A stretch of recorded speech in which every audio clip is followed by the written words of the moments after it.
안녕하세요. 반갑습니다. 오늘부터 알기 쉬운 간음경, 관세음 보살에 대해서 한번 알아보겠습니다. 이게 송원 스님이 쓰신 책인데요. 자비정신이야말로 현대인이 잊고 있는 소중한 덕목이다. 우리들의 모습을 달래어 현실적인 욕망과 존엄한 인간성을 자각하는 바람으로까지 높이기 위하여 수많은 방법으로 설하여 놓은 경이 바로 관음경이다.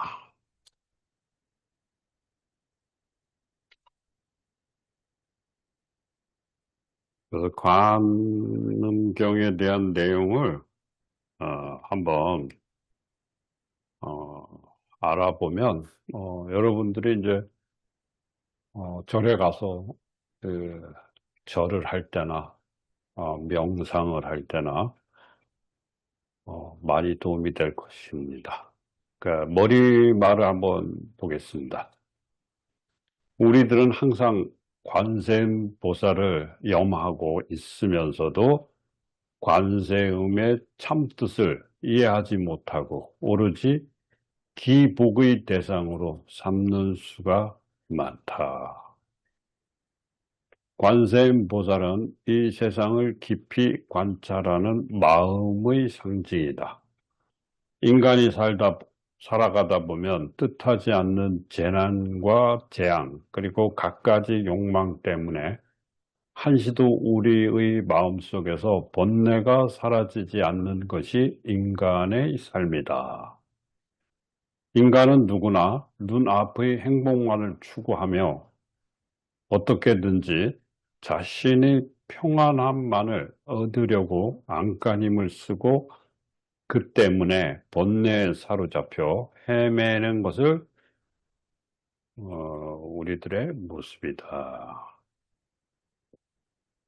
이러한 우리들의 모습을 달래어 현실적인 욕망과 존엄한 인간성을 자각하는 바람으로까지 높이기 위하여 수많은 방법을 설하여 놓은 것이 바로 관음경이다.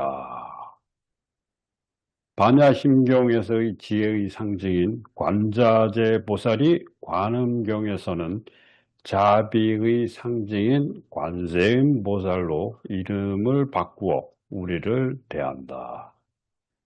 항상 우리들 곁에 있으면서 우리들의 자비로서 지켜보며 때로는 마음의 의지처가 되는 것이다.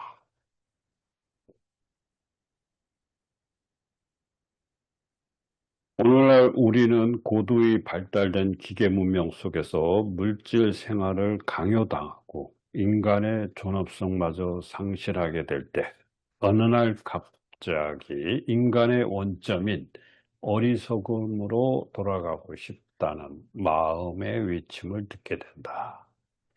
이러한 인간의 초조한 외침을 달래주기 위하여 부처님께서는 관음경을 통하여 수많은 비유를 들어 인간으로서 어찌할 수 없는 부분인 정념과 메마른 우리들의 마음의 자비의 샘물과 밝은 지혜의 등불을 주신다. 자비 정신. 이 정신이야말로 현대인이 잊고 있는 소중한 것이 아닐 수 없다. 우리들은 모름지기 관세음보살의 명호를 염하면서 자기를 찾아 철학이 없는 우리 주변에 또는 메마른 내 마음에 관음보살의 온화한 자비를 간직해야 하리라 생각한다. 관세음보살은 바로 나이며 내 마음인 것이다. 관음경에서 설하신 부처님의 자비가 독자 여러분에게 고루 닿았으면 하는 바람이다. 자, 여기 머릿말이고요. 저도 이제 아침 새벽에 동 트기 전에 어, 절에 갑니다. 가장 명상을 하기 좋은 시간이 해 뜨기 전하고 해 지기 전이에요. 가장 한창 고요할 때 명상이 잘 됩니다. 그래서 이제 멀리 저 남쪽으로 갈 때는 새벽 그 1시, 2시 막 그렇게 가고요. 강원도 같은 경우는 3시, 4시, 3시 정도에 가죠. 그리고 여기 이제 강화도 같은 경우는 4시. 그러니까 여름에는 좀 일찍 가고 겨울에는 조금 늦게 갑니다. 근데 가서 이제 관세음보살님 앞에서 108배 하고, 그죠? 명상을 하고, 이제 그 끝나면 이제 일출 떠오를 때, 아, 태양을 바라보거든요. 그래서 여러분들도 이제 관세음보살님 앞에 가서 내가 뭘 해야 될지, 어떻게 해야 될지, 그 관음경을 통해서 어,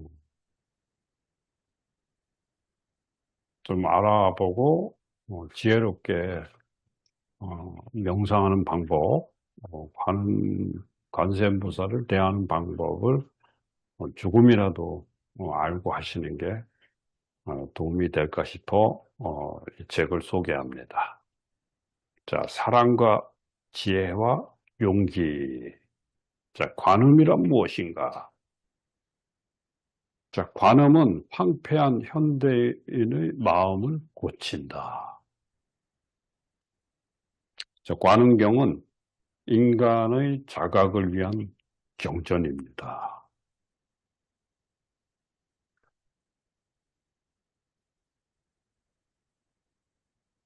자, 관음은 볼관자잖아요. 보는 관이거든요.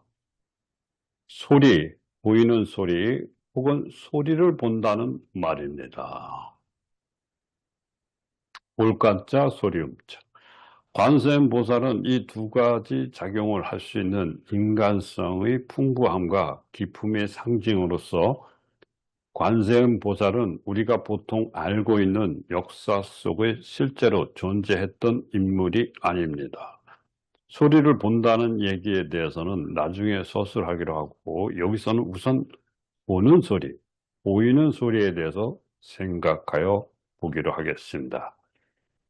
텔레비전에서 음악을 연주하는 것을 봅니다. 사실은 시청하는 것인데, 이것은 음악을 들음과 동시에 눈으로 보기도 하기 때문입니다. 소리를 듣는다는 것은 그곳에 보는 소리와 듣는 소리가 있기 때문입니다. 관한다는 것은 결국 본다는 뜻이지만 막연히 보는 것만이 아니라 마음속에 새겨 분별한다든지 보이는 모양, 파악 등이 포함되는 좀 더 깊은 뜻으로 본다는 말입니다.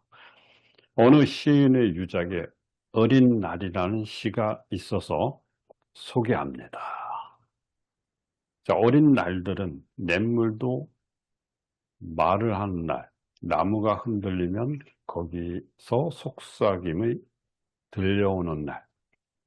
우리들은 어렸을 때 가끔 말을 못하는 돌이나 나무 또는 물을 향해 말을 건네보곤 했습니다. 그것은 아마 모든 것이 모두 생명이 있어 살아있는 것으로 믿었기 때문일 것입니다. 그러므로 물이 하는 말도 들렸던 것입니다. 그런데 어린이 되어감에 따라 돌이나 나무에게 얘기를 나누는 것을 잊고 살아가는 것입니다. 그 무렵에는 나무가 흔들리면 거기서 어떤 속삭임이 들리는 날이었던 것입니다. 들릴 뿐 아니라 보이기도 했었습니다. 인간이 원점에서 서게 되면 이런 심리적 작용은 지금도 할 수 있는 것입니다. 이러한 간음의 작용을 가장 가까운 문제로부터 인간성의 자각성에 이르기까지를 설파한 경이 바로 관음경입니다. 이 경은 그때 무지인의 보살이 일어나서 옷깃을 여미고 합장하여 석존에게 여쭙니다. 관세음보살이라는 명호를 무슨 연호로 붙이나이까? 라는 얘기로 시작이 됩니다. 이 무릎에 대한 답변이 곧 관음경의 내용입니다. 그 말에 대한 공부를 하기 전에 만약 나에게 관음이 무슨 뜻이냐고 묻는다면 나는 이렇게 대답해야 할 것입니다. 관음은 훌륭한 음악가의 상징이라고. 아름다운 모습과 마음도 소리로 느껴. 왜냐하면 관음이라는 보는 소리도 되며 소리를 보는 것도 됩니다. 또 좀 이상한 느낌이 들기도 하겠지만 깊이 생각해 보면 조금도 이상할 것이 없습니다. 우리가 악보를 보기도 읽기도 하는 것은 곧 소리를 읽기도 하고 보기도 하므로 이것은 관세음보살만의 특기가 아닙니다. 어느 시인은 음악을 가르쳐준 선생님이 있었지만 모든 것이 다 훌륭한 음악을 연주한다고 가르쳐준 선생님은 꼭 한 분뿐입니다. 라고 그의 수상에서 밝히고 있습니다. 훌륭한 음악가는 악기만이 악기가 아니고 모든 것이 다 악기라고 여기는 것입니다. 유명한 어느 메인 음악가는 맑고 고요한 날에 마루 끝에 서면 모든 사람들이 모두 귀찮아하는 파리가 나르는 소리도 어쩐지 맑게 들린다고 그의 저서에 물이 변태라는 책에서 말하고 있습니다. 그는 또 그 책에서 나는 모든 것을 소리로 판단한다. 여인들의 아름다움이나 소년의 순진한 마음까지도 그 소리로 느낄 수 있다. 말소리가 아름답고 발음이 정확하면 아름다운 꽃이나 새 소리까지도 상상된다라고 말하고 있습니다. 눈에는 보이지 않으나 이 장님에게는 음성만 듣고도 아름다운 자태를 볼 수 있었던 것입니다. 좋은 음성이나 또는 소리, 아름다운 경치뿐만 아니라 자연 속에 인간이 살아가는 의지처를 찾아야 한다는 가르침과 사람들의 음성 속에서 기쁨과 슬픔과 괴로움을 그리고 죄 지은 사람의 마음 속에서도 아름다운 것을 볼 수 있다면 이것은 바로 인생의 대음악가가 되는 것입니다. 관세음보살은 이 대음악가의 상징입니다. 상징이라고 말하는 이유는 관세음보살은 우상도 아니고 엘리트도 아니며 오직 인간들의 마음 깊숙이 묻혀 있는 자비와 지혜와 용기이기 때문입니다. 그렇게 비굴해지지 않아도 된다. 그렇게 울고불고 슬퍼하지 않아도 된다. 그대는 아직 모르고 있지만 그대에게는 이런 훌륭한 능력이 깃들어 있다. 이제까지 모든 개념을 버리고 그대 자신의 원점으로 돌아가 보아라.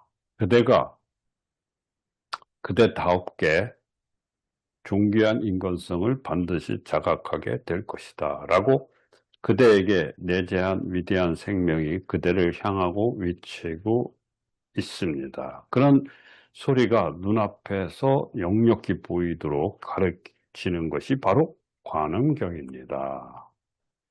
자기는 어디까지나 자기이지 그 외에 아무것도 아닙니다. 그러므로 죄악을 짓고 남의 탓으로 돌려버린다든가 하는 막연하게 용서를 빌어봤자 결코 구원을 받을 수 없습니다. 마음 깊숙이 아, 그랬었구나 라고 고요한 폭발을 의식함으로써 비로소 구원을 받게 되는 것입니다. 즉 자기를 깊이 자각하고 깨닫는 것이 바로 구원이 된다는 말입니다.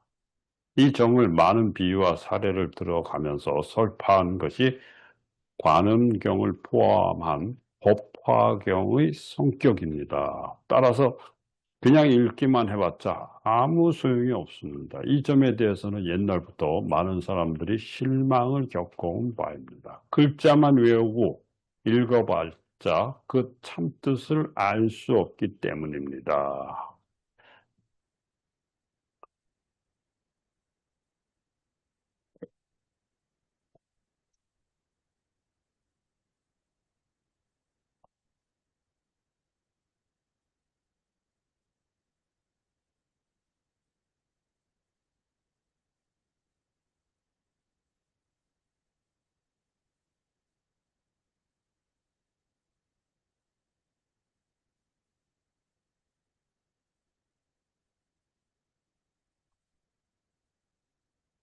자, 그래서 이제 여러분들이 관세음보살님한테 108배를 드리고 앉아서 명상을 하는데 있어서 불관자, 소리음자잖아요. 눈을 이렇게 뜨고 보더라도 보이는 게 전부가 아니다. 그러니까 보이지 않는 세상, 보는 세상 같은 거거든요. 눈을 감으면 보이지 않지만 눈을 뜨면 보이거든요. 근데 존재하고 있다는 얘기죠. 그러니까 보이든 보이지 않든 그걸 전체로 하나로 봐야 된다는 얘기죠. 그러니까 낮과 밤이 하나잖아요. 그 낮에는 보이고 밤에는 보이지 않지만 결국 지구 자체는 돌아간다는 얘기죠. 그런 마음으로 보이든 보이지 않든 존재하고 있다. 그것이 이제 제가 경락을 하면서 느끼는 건데, 경락은 귀의 통로잖아요. 귀의 통로가 혈자리가 안 보이거든요. 보이지 않지만 있다라는 얘기죠. 그래서 그 혈을 들으면 그 혈이 장부와 연결돼서 장부에 문제가 있으면 이 혈자리 반응이 나타나거든요. 그래서 그 반응을 없어지게 하면 돼요. 그럼 장부가 좋아진 거거든. 그래서 제가 이게 자연치유를 공부하면서 이 경락에 대한 깊은 이해를 어, 이 불교의 반야심경을 통해서 아니면 관세음보살님을 통해서 많이 터득을 했습니다. 그래서 이 보이지 않는 이 장부의 반응을 찾아서 이렇게 마사지를 하거나 지압을 하면은 그 장부가 조용해져요. 편안해지고 그래서 이 혈자리가 점점 어떻게 돼요? 통증이 사라진다는 얘기예요. 그래서 통증이 사라지고 나면은 마음이 편안해집니다. 마음이 편안해지니까 나의 정신과 또 영혼이 또 편안해지는 거예요. 그러니까 행복을 느끼는 거죠. 그래서 이제 내 스스로가 그 불안했던 마음, 초조했던 마음, 어떤 그런 복잡한 마음들이 가라앉는 겁니다. 그래서 여러분들도 절에 가서 이렇게 명상을 하거나 소원을 빌 때 내가 왜 관세음보살님 앞에서 이렇게 해야 되는가? 그 의미를 알고 하시면은 크게 도움이 될까 싶어 이 책을 소개하는 겁니다. 그 소리라는 게 모든 악기라겠잖아요. 그래서 이 돌을 닦는 사람 중에 스스로 산에 올라가서 땅을 팝니다. 땅을 파서 자기가 들어갈 만큼 그래서 그 땅 속에 들어가서 위에 이렇게 비닐로 덮어요. 그리고 가만히 앉아 있는 거예요. 그럼 오만 소리가 다 들려. 새소리, 바람소리, 짐승 울음소리.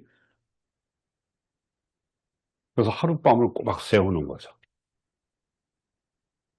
그 세우면서 그 세상에 산속에 고요한 산속에서 들리는 모든 소리를 들으면서 깨달음을 얻는 수행이거든요. 그래서 어, 저도 이제 보문사에 자주 가는데 그 마애불상 있잖아요. 그 보문사 거기 관세음보살님 앞에 앉아 있으면 새벽에 쭉 고요하거든요. 그 이제 바람 소리만 들릴 때가 있고 또 새 소리가 들릴 때가 있고 그때그때마다 다른데 아, 그 고요함 속에서 그 들려오는 그 세상의 소리를 들으면서 내 몸의 그 파동과 서로 교감이 되는 그런 현상을 느끼게 됩니다.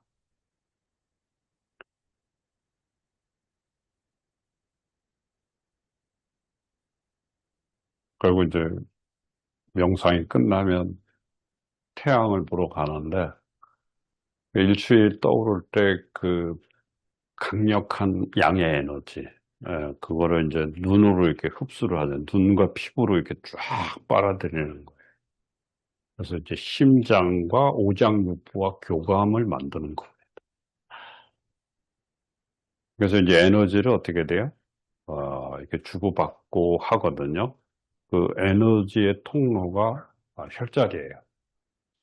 그래서 여러분들이 진짜 깊이 깨달음을 얻고 내 몸을 정화시키고 어, 내가 스스로 부처님이 되고자 한다면 혈자리까지 공부를 하시면 크게 도움이 될 겁니다. 자, 그 다음에는 이제 경의 진리를 27년 만에 깨우친 백은선사에 대해서 한번 알아보겠습니다. 오늘은 여기서 마치겠습니다. 좋은 시간 되십시오. 감사합니다.